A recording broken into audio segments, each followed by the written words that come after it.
Franciscanos em festa. 800 anos de missão na Terra Santa. Domingo 29 de outubro de 2017. O Repórter Canção Nova está começando.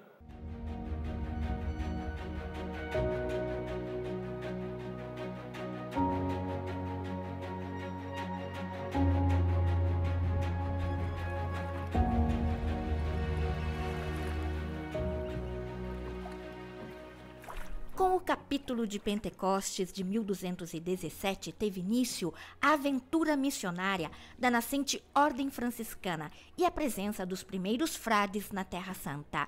Uma missão além-mar, nascida para fundar uma nova província franciscana. A Ordem se abriu, assim, à dimensão missionária e universal. Os primeiros frades, guiados por Frei Elias de Cortona, chegaram ao norte de Israel, na cidade de Acre. Naqueles meses, São João de Acre, capital do Reino Latino de Jerusalém, era provavelmente o porto com mais trânsito do mundo. Uma verdadeira encruzilhada de povos. Contingentes armados e peregrinos desembarcavam continuamente para participar da Quinta Cruzada, proclamada por Inocêncio III. 2 anos após, em 1219, o próprio Francisco, saindo de Ancona, veio como peregrino e missionário à Terra Santa. E desta viagem todos recordam o encontro com o sultão Malek el-Carmel no contexto da Quinta Cruzada. Foi um encontro muito corajoso. Francisco veio porque desejava falar de Jesus e, portanto, chegou primeiramente a Acre e logo desceu para o Egito até Damieta. Aqui, naturalmente, ele precisava conseguir licença do acampamento cruzado para atravessar as linhas e também licença do legado pontifício. Todos duvidavam muito, mas, por fim, Francisco pediu para poder ter a oportunidade de atravessar as linhas de guerra e chegar até o sultão. Para Padre Francisco Paton, a viagem de Francisco à Terra Santa foi muito importante e significativa para o Santo de Assis e também para a ordem inteira, que nos seus escritos sucessivos a 1220 encontram-se sempre referências a esta viagem. Esse encontro é documentado seja pelas fontes franciscanas internas à nossa ordem, seja pelas fontes externas, sobretudo pelas fontes que eram as crônicas dos cruzados. Esta bela história dos franciscanos foi vivida intensamente, transmitida de forma oral, mas também através de um árduo trabalho. Dentro destas paredes da custódia da Terra Santa em Jerusalém e com o auxílio de tecnologia moderna, conservam-se 800 anos de história. Para Padre Narcísio Climas, aqui bate o coração da custódia. Este é o documento mais antigo que temos. É a bula do Papa Gregório IX, de 1230, portanto em plena época cruzada. Ainda que os frades não estivessem presentes nos santuários ou não cuidassem deles, estavam presentes na Terra Santa. De fato, na bula o Papa pede aos bispos para ajudarem os frades presentes na Terra Santa. Entre as linhas, lê-se também que o Papa queria proteger os frades, pois a princípio eles cuidavam da pastoral, da pregação. Mais tarde chegará a defesa e a proteção dos santuários, testemunhada por esse outro documento, esta bula que bem conhecemos, emitida em 1342 por Clemente VI, a bula Gratias Agimus, com a qual o Papa confia aos frades a proteção dos lugares santos. Aqui já temos uma referência clara: proteger e cuidar dos santuários, sobretudo aqueles que possuímos inicialmente. No dia 11 de junho, os frades da Custódia da Terra Santa abriram as celebrações do 8º centenário da sua presença nos lugares da vida terrena de Jesus.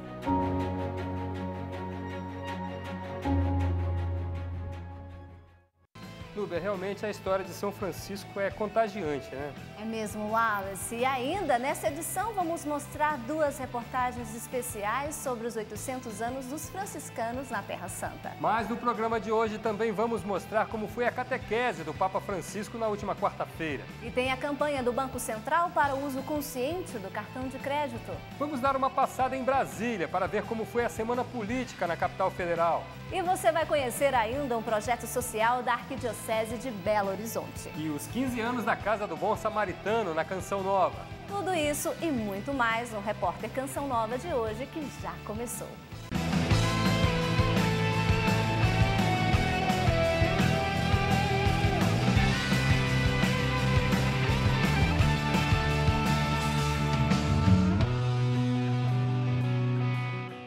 E para não dar tempo de você pensar em outro assunto, a gente continua falando dos 800 anos dos franciscanos na Terra Santa. Agora, nossos correspondentes vão mostrar como vivem hoje os guardiões chamados Santuários da Redenção. Uma história que completa 800 anos, da chegada dos primeiros frades a São João de Acre até os nossos dias.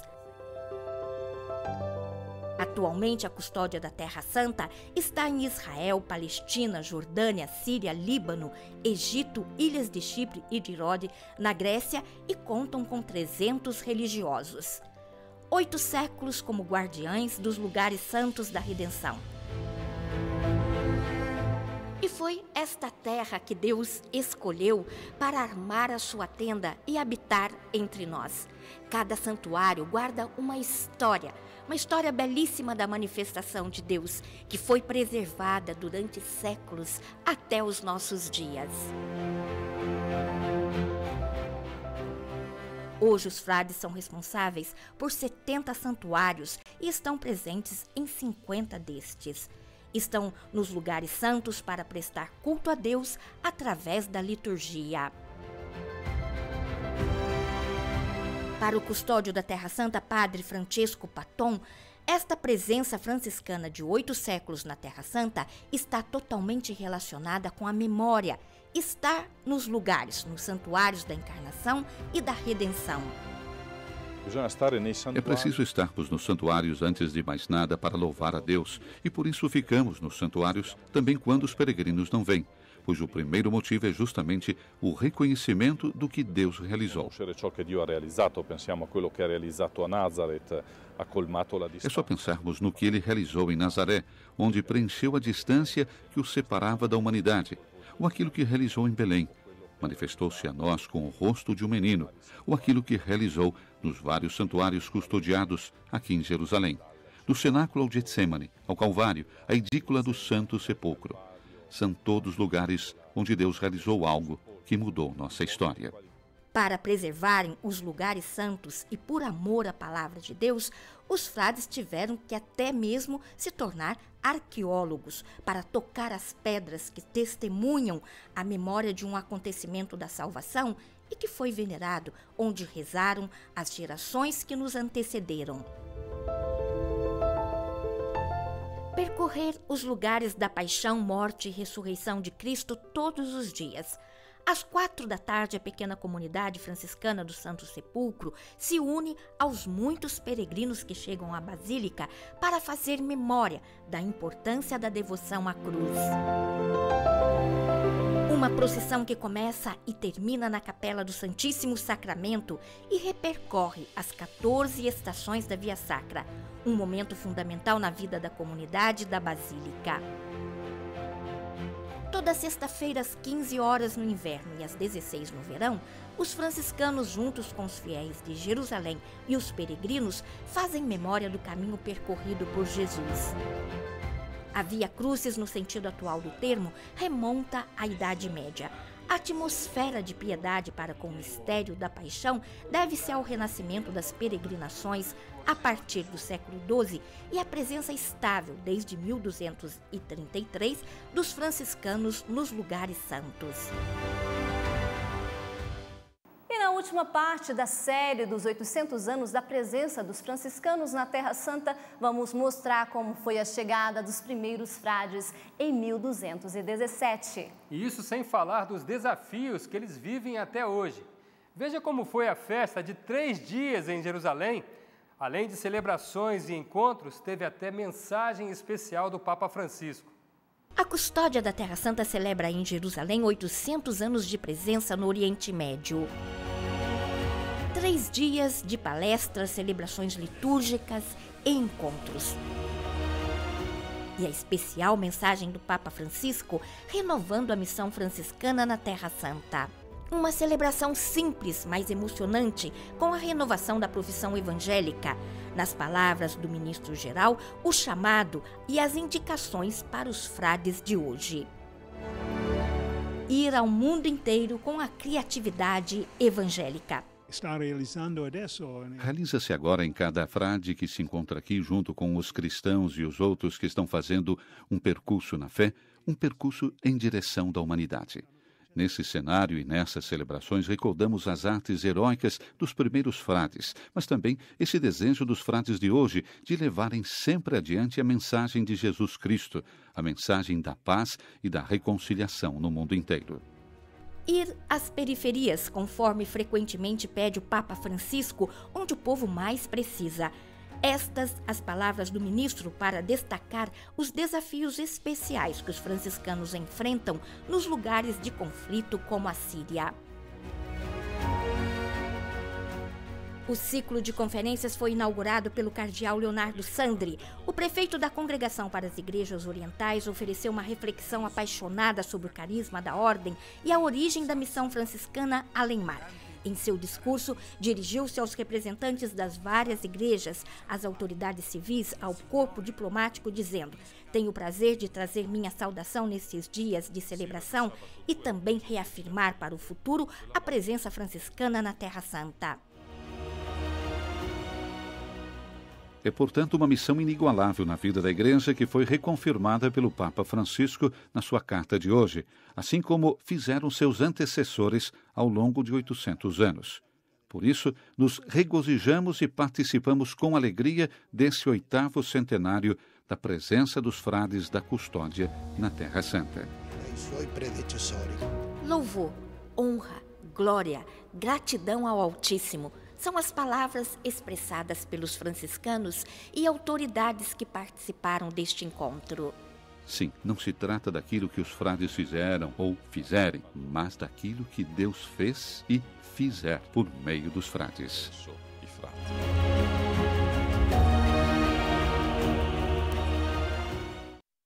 E a gente mostra agora um momento de cultura e espiritualidade nas igrejas de Jordânia, Israel, Palestina e Grécia. Nossos repórteres acompanharam a 4ª edição do Festival Internacional de Órgãos da Terra Santa e mostram pra gente como foi.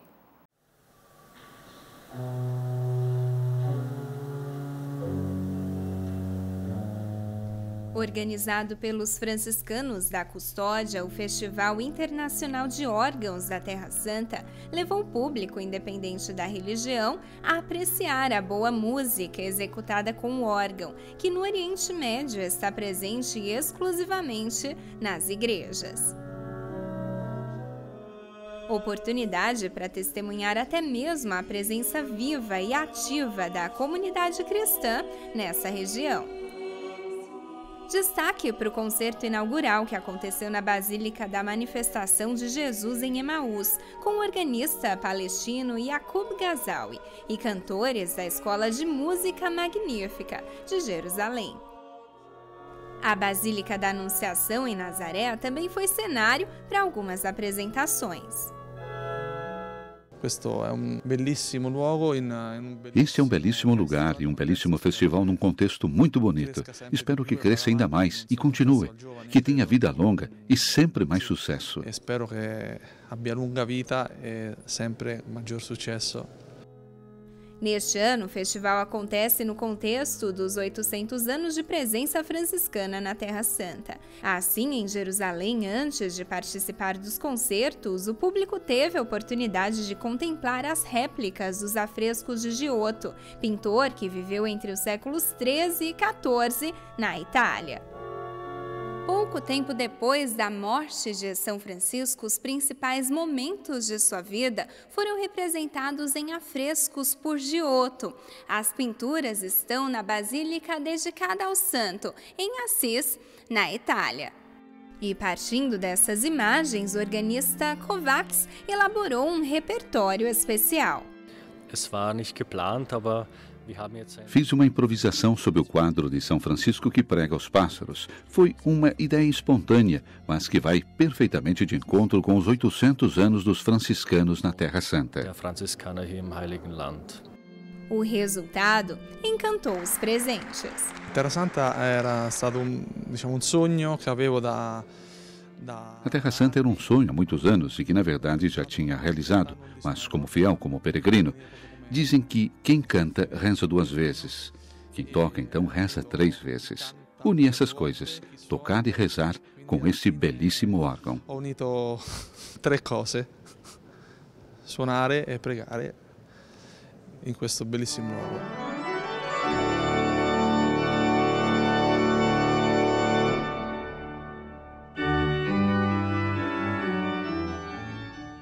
Da Terra Santa para Roma. Essa semana, o Papa Francisco apresentou sua última catequese sobre a esperança cristã. O Santo Padre frisou mais uma vez que Deus é Pai e até o último momento espera o nosso regresso.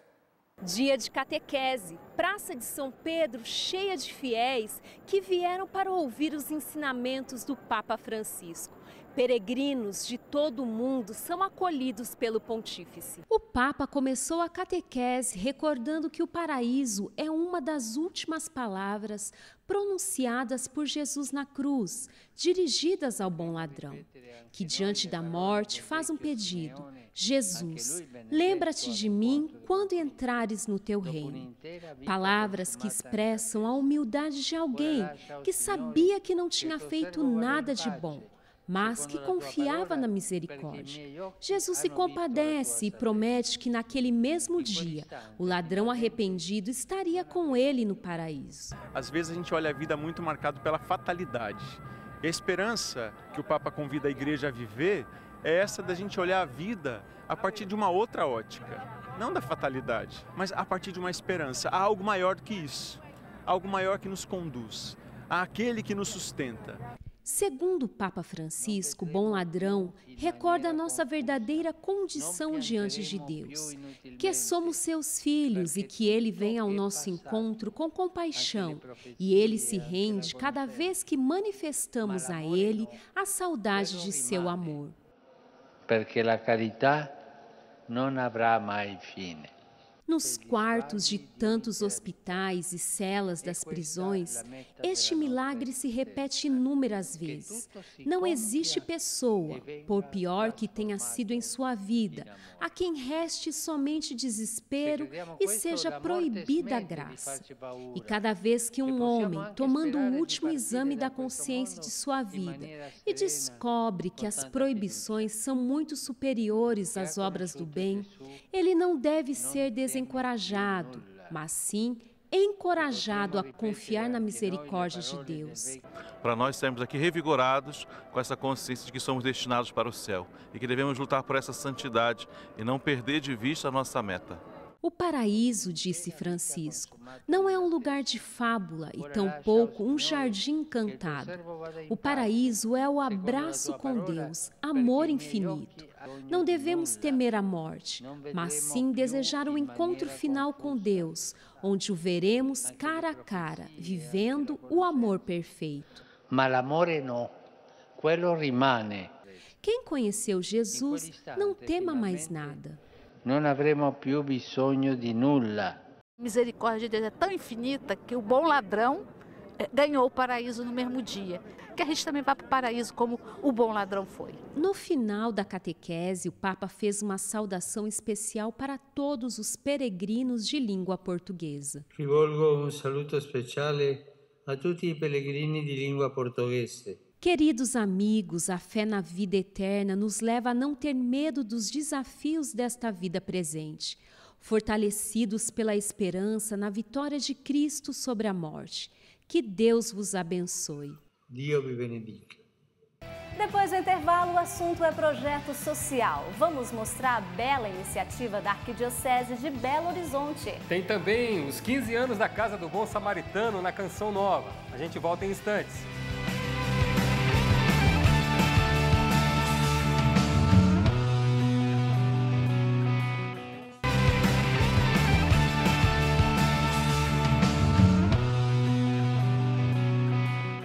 A gente volta falando de um dos principais ingredientes da cozinha brasileira e que não pode faltar no almoço ou jantar, o arroz. Wallace, o arroz tem andado com um preço abaixo da inflação. A notícia não é tão boa para os produtores, mas tem agradado bastante o consumidor. O que não pode faltar na mesa do brasileiro? Feijão e arroz. E o preço tá bom, né? Eu acho que o preço do arroz voltou para os níveis de 2012, né? Impressionante, né? É de impressionar mesmo. Hoje, a dona de casa que vai ao supermercado encontra 5 quilos de arroz custando cerca de R$10, valor próximo ao de 15 anos atrás. Mas este preço baixo tem algumas explicações. A safra foi alta. O aumento da safra e a dificuldade de repassar os custos para o consumidor fizeram com que os preços se tornassem menos competitivos, ou melhor, menos compensadores, né? O arroz é um dos principais ingredientes da mesa do brasileiro. A questão é que ele não sofre ajustes com a inflação conforme os outros produtos. E quem sai prejudicado nisso é o produtor rural. Aqui, o seu Ademar sabe bem como é que é isso, né? Isso, ainda ontem eu vendi arroz a R$ 42 a saca de 60 quilos, arroz em casca. É o mesmo valor que eu vendi em 2002, há 17 anos atrás, eu acho. Então você vê a defasagem de preço, né? O custo é muito elevado. Para quem está na luta dia a dia, o governo deve controlar menos a agricultura e apoiar mais o produtor. É muita taxa do governo, é isso que tem que mudar. Não precisa muita coisa. Com meia dúzia de conversa, um governo competente muda tudo. Para o especialista, a defasagem atual no preço do arroz pode custar caro lá na frente. Por quê? Porque não dá para manter o produtor produzindo a um custo que não seja compensador para ele, ou seja, não receber o que ele espera quando ele vai colocar o produto no mercado. Enquanto isso, quem sai ganhando é o consumidor. Dá para garantir o arroz na mesa esse mês? Dá, sossegada, tranquilo. Você costuma usar cartão de crédito? Então preste atenção nessa notícia. O Banco Central e a Associação Brasileira das Empresas de Cartão de Crédito lançaram uma campanha para estimular o uso consciente e diminuir a inadimplência. Confira.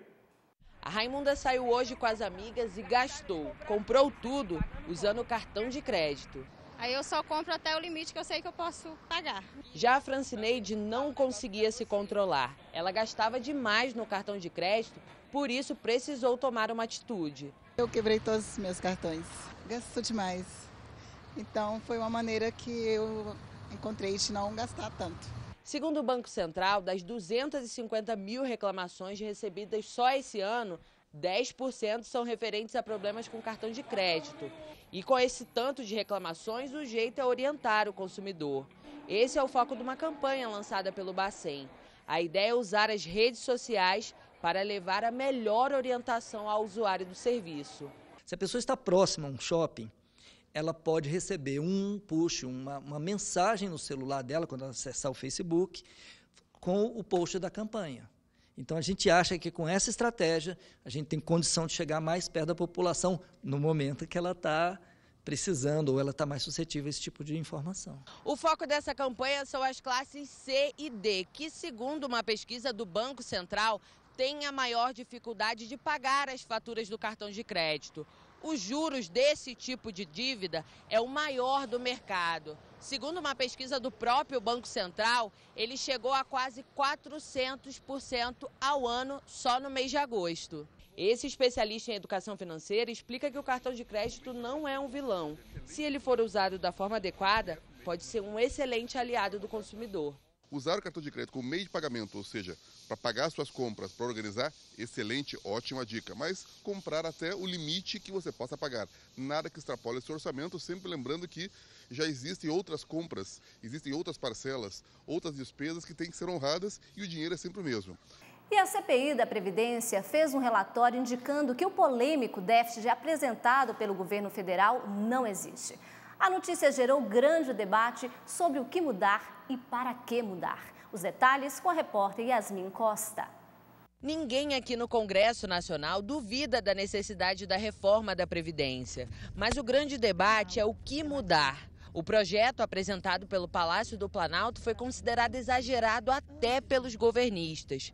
A polêmica foi tão grande que o assunto virou alvo de uma CPI no Senado. O relatório final da comissão chegou à conclusão que a Previdência não tem um rombo, como diz a equipe econômica do governo. É por isso que a CPI decidiu indiciamento do ministro Henrique Meirelles e o indiciamento do ministro Eliseu Padilha, porque utilizaram a máquina do Estado para mentir e assombrar a população brasileira. Para esse especialista em direito tributário, o país até precisa de mudanças no sistema, mas elas não devem ser feitas da forma como o governo pretende. Temos que verificar se tem sido feita a arrecadação correta, envolvendo todas as contribuições, e se no gasto nós estamos sendo eficientes. Isso envolve eliminar fraudes, isso envolve ter tecnologia para identificar e conseguir atender a população com eficiência.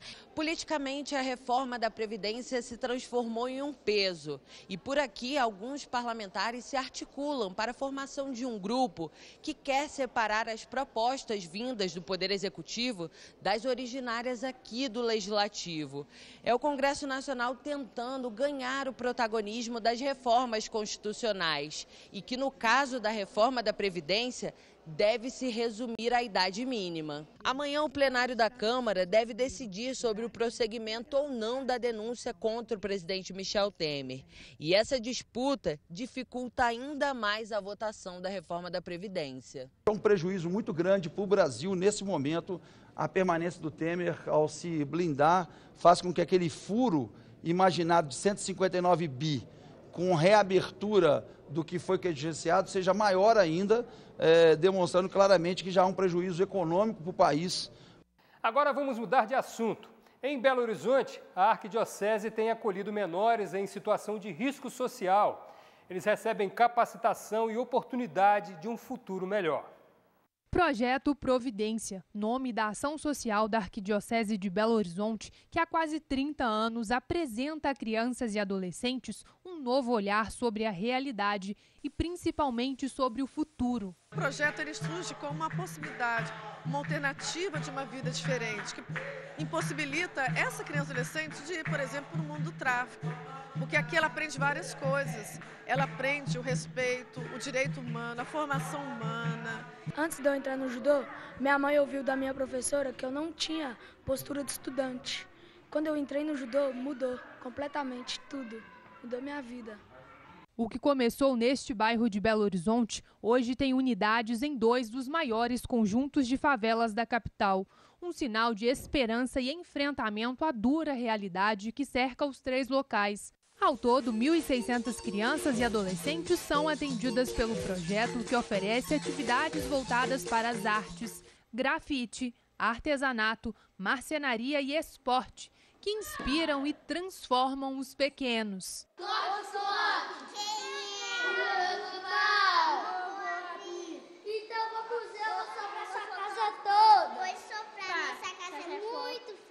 As medalhas no peito revelam que, para alguns, a vitória já ultrapassou os muros do projeto e chegou às competições. Os irmãos Vitor e Luiz comemoram. Vitor, 3º lugar no Campeonato Mineiro de Judô, e Luiz ficou em 1º. Mudança de realidade que foi possível graças a essa iniciativa. Muito brigão, com muita falta de respeito, só que agora que eu tenho o judô na minha vida, agora eu sou uma pessoa e um atleta com disciplina. Simone, mãe dos pequenos campeões, é só orgulho e gratidão ao projeto, do qual um dia também fez parte. Está sendo maravilhoso, porque o judô, os meninos se interessaram muito. Logo, assim, foi paixão para eles à primeira vista. E é uma coisa que eles já querem para a vida deles e já começou a dar resultado. O trabalho realizado pelo projeto vai além dos muros da associação. As atividades também buscam atender e transformar as famílias e as comunidades. Olhar para a criança simplesmente não basta, é importante envolver a família, o território, a comunidade, para que a gente junto possamos dar conta. Transformação que inspira a nunca desistir dos sonhos e motiva outras pessoas a fazerem parte dessa rede de solidariedade, a saírem de si. Um projeto que vale a pena ver, conhecer e se deixar tocar no coração e abrir-se para esse compromisso que é intrínseco à nossa fé. Igreja em Saída é exatamente essa igreja em que a gente se deixa interpelar por aqueles que precisam mais e dar respostas, não de vez em quando, mas constantemente. A Casa Casa do Bom Samaritano, que faz parte da rede de desenvolvimento social da Canção Nova, completou 15 anos de ajuda ao próximo. Veja na reportagem de Elaine Santos e Messias Junqueira. Cada foto dessa tem uma história e um agradecimento. E tudo que eu aprendi lá, com artesanato, com a costura, hoje eu aplico na minha casa e também posso ter um rendimento para minha família, né? Hoje meu marido é desempregado e posso estar junto com a minha filha, né? Participando da criação dela.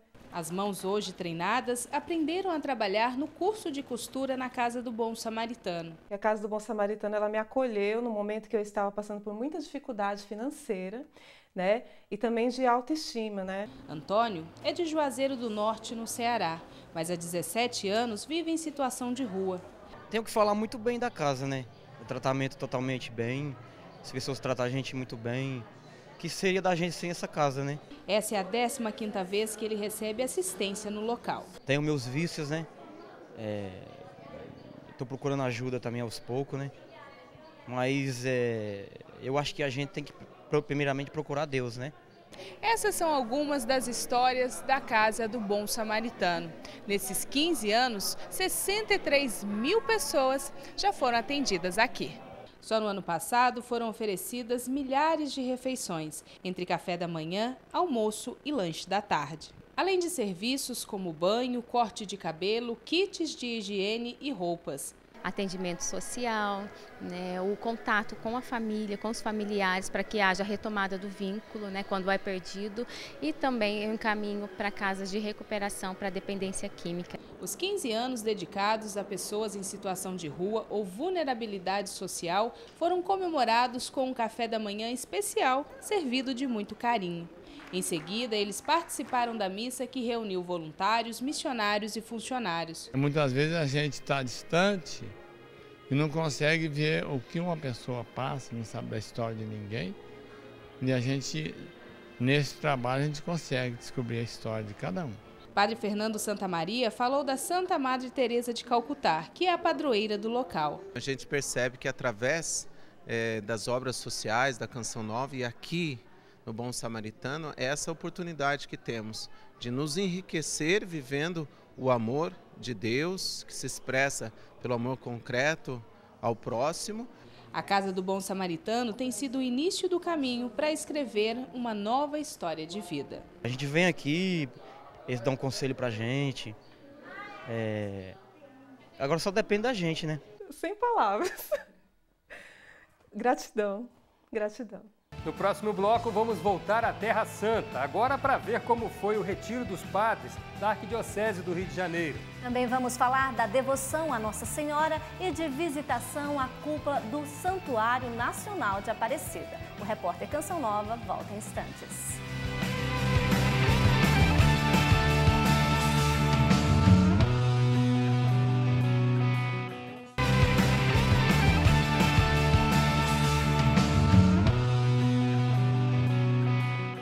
Estamos de volta com um testemunho de um sacerdote que foi missionário durante 23 anos num país de minoria católica. De volta ao Brasil há quase um ano, o padre Evaristo Iga conta ao repórter André Cunha as histórias de superação e conquistas que viveu no Japão. Para contar a história do Padre Iga, como é chamado pelos companheiros missionários, nós viemos onde tudo começou. Esta é uma casa salesiana, em Pindamonhangaba, no interior de São Paulo. A história do padre se dá no Japão, mas logo em nossa chegada, uma recepção tipicamente brasileira, para aquecer a conversa. Padre Iga é filho de japoneses, mas nasceu no Brasil, em Campo Grande, no Mato Grosso do Sul. O caçula de 6 irmãos foi ser padre a contragosto da mãe.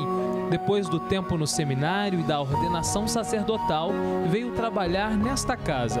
Mas em 1993, foi viver a aventura que mudaria sua vida. Antes de mim tinha um padre diocesano de Volta Redonda. Como ele estava no ano sabático, ele voltou. Então, aí houve o pedido, não, se alguém podia subir. Então, em 93, acabei indo. mas para ficar 3 anos, né?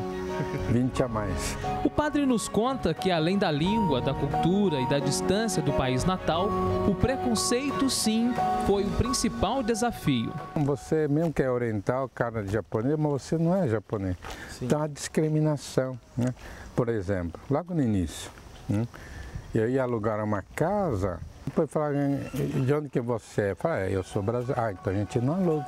Mas este tipo de dificuldade não parou o padre. Ele estava realmente disposto a enfrentar tudo para cumprir sua missão na Terra do Sol Nascente. É uma igreja, assim, difícil para um estrangeiro, nós brasileiros, então um padre, você tem que enquadrar todo aquele esquema. Infelizmente, muitos padres que foram, às vezes, dioceses, que pediram um padre brasileiro, algum diocese aqui, ficaram 2, 3 anos, no máximo 3 anos, não. Voltaram para o Brasil e falaram, aqui é difícil trabalhar. Não? E por que o senhor resistiu esse tempo todo lá? É que eu sou teimoso. Graças à teimosia do padre Iga, o trabalho na paróquia de Hamamatsu, a 250 quilômetros de Tóquio, tomou dimensões inimagináveis. O que ninguém poderia pensar é que o padre sairia do Brasil para cuidar dos pobres no Japão. Padre, o senhor também trabalhou com moradores de rua, mas a gente fica se perguntando, morador de rua no Japão, como é essa realidade lá? Pois é. Quando a gente fala o Japão, ninguém acredita que o Japão tem morador de rua, porque a mídia fala da tecnologia, da eletrônica, mundo moderno, isso, avanço, e nunca foi mencionada gente que mora na rua. Aí eu comecei, aí na missa eu falei, gente, ó, né, tem japonês morando na rua, vamos fazer alguma coisa. Aí eu comecei esse trabalho, né, pedir mantimento, arroz, né, carne para a gente fazer um sopão, né? Após tantos anos viajando o mundo, o padre tem muitas histórias para contar. E o que a gente percebeu durante a entrevista é que as palavras de Dom Bosco ganharam vida na missão do sacerdote salesiano. Hoje, na companhia da imagem oriental de Nossa Senhora, o padre Iga quer ser missionário aqui, na terra natal. Disse que, apesar da saudade dos amigos, não pensa em voltar ao Japão e destacou o potencial missionário dos brasileiros. Sempre cita o Brasil como exemplo de missionário. Estamos caminhando bem. Então ainda tem muita coisa a fazer, a percorrer, mas em relação aos outros países, nós estamos bem, porque esse estado sempre como exemplo.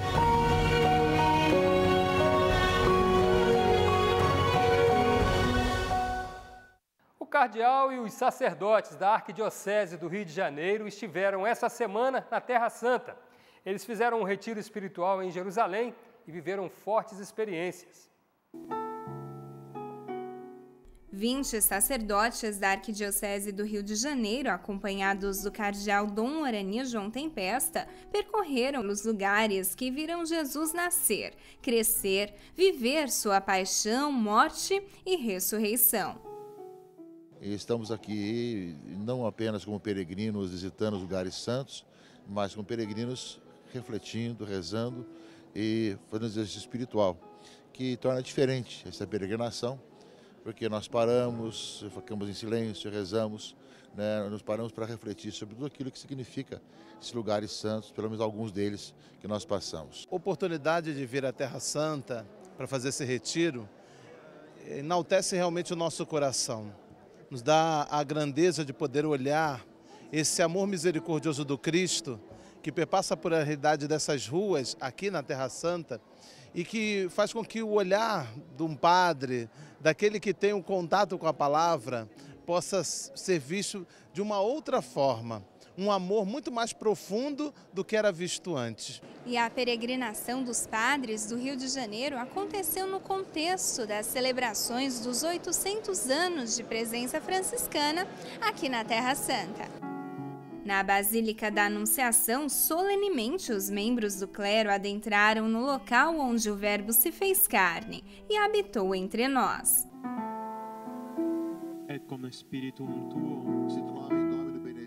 Em Jerusalém, a entrada na Basílica do Santo Sepulcro também foi solene. O cardeal e os sacerdotes tiveram a oportunidade de rezar diante da Pedra da Unção, onde o corpo de Jesus foi deposto após a crucifixão. Depois de invocarem o Espírito Santo, eles entraram na edícula do Santo Sepulcro, local onde Jesus foi sepultado e onde está o fundamento de toda a nossa fé.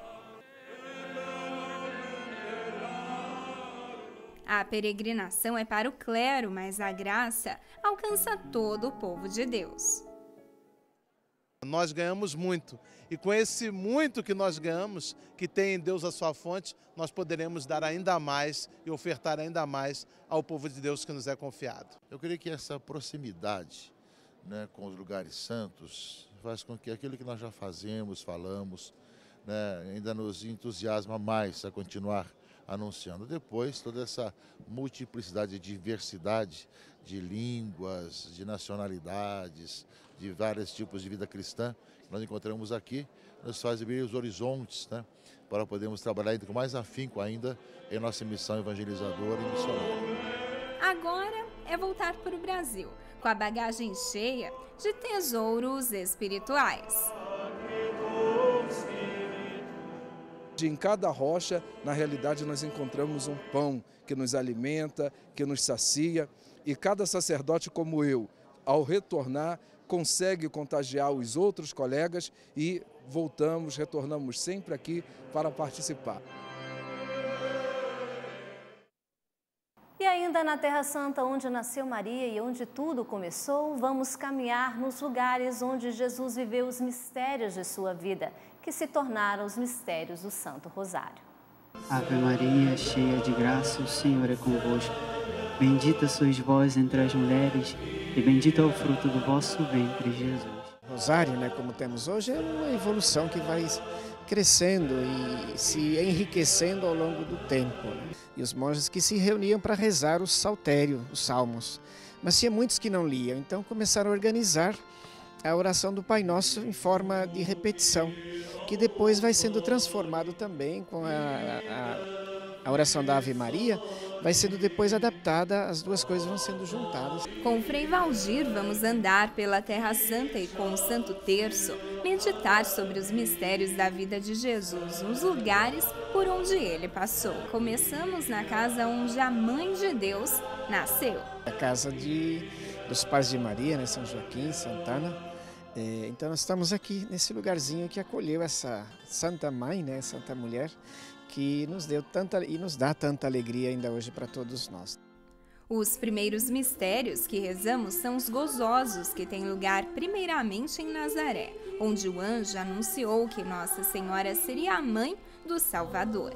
Maria, depois da anunciação, ela sobe apressadamente a Jerusalém, em Karen, onde morava Isabel, sua prima, para servi-la. E temos lá um santuário bonito da visitação. Depois temos o nascimento de Jesus nos mistérios gozosos, né?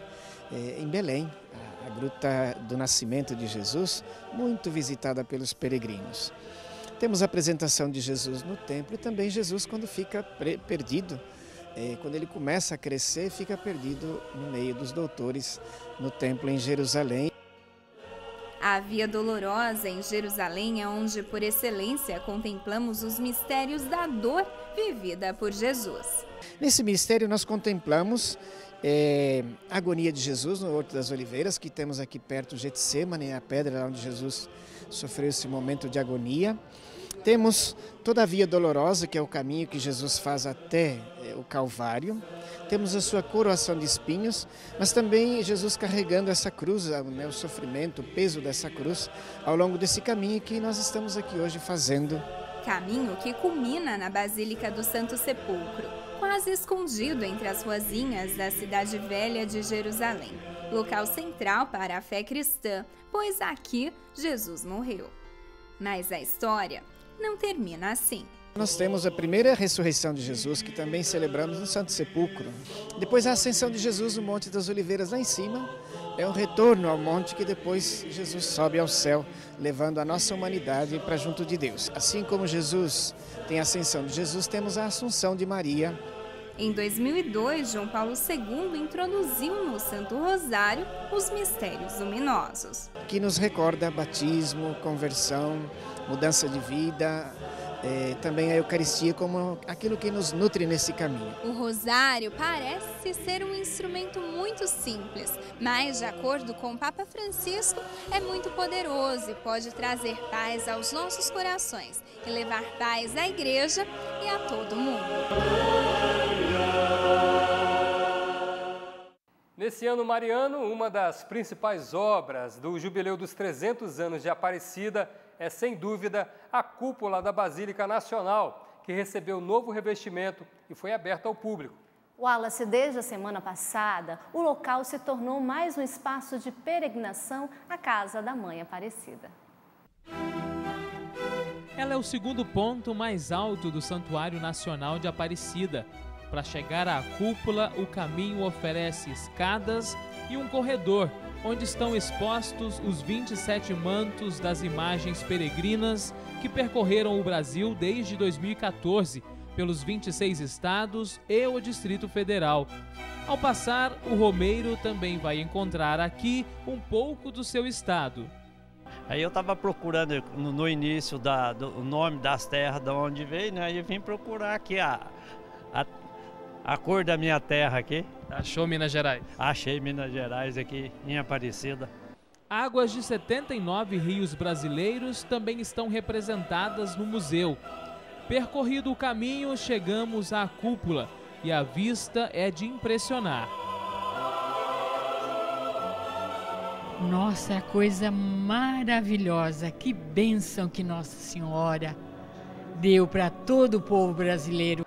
São 2.000 metros quadrados revestidos por cerca de 5 milhões de pequenos pedaços de vidros coloridos. Tudo isso demorou cerca de 5 anos para ser terminado, com a ajuda de aproximadamente 300 colaboradores. De fato, uma obra monumental, que agora pode ser visitada pelos milhões de peregrinos que vêm à Casa da Mãe.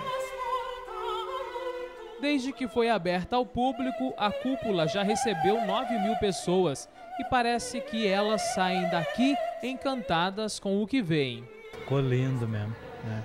Te vê na televisão, mas pessoalmente parece que está no céu de verdade aqui.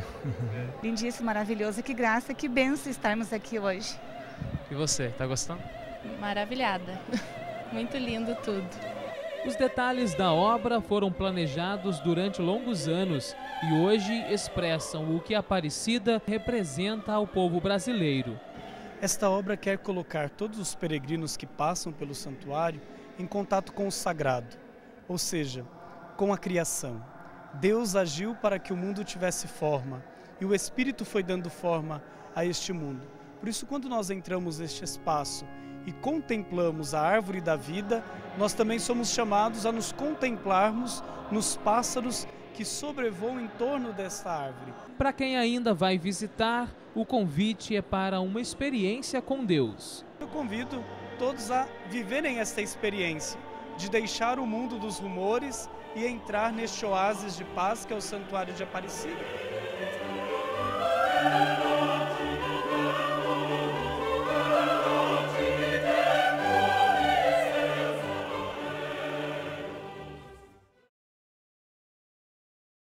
Quanta beleza e quanto empenho dos padres redentoristas em fazer do Santuário Nacional uma obra contínua de grandeza e requinte para acolher bem os peregrinos. E assim, Wallace, nós encerramos a edição de hoje do Repórter Canção Nova. Um ótimo domingo para você. Uma semana abençoada a todos e até domingo que vem, se Deus quiser. Tchau. Tchau.